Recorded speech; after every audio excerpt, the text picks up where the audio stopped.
ഞാൻ എന്ന കവിതയാണ് ഇന്നിവിടെ ആരംഭിക്കുന്നത്.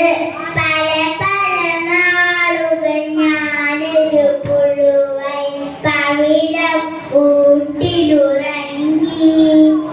ഇരുളും വെട്ടവും അറിയാതങ്ങൾ ഇരുന്നു നാളുകൾ നീക്കി.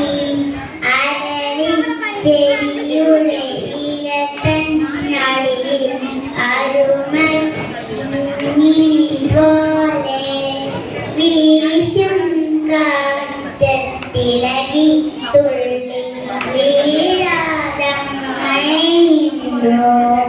ഒരു നാൾ സൂര്യനുദിച്ചുണരുമ്പോൾ വിടരും ചിറകുകൾ വീശി പുറത്തു വന്നു അഴകു തുടിക്കും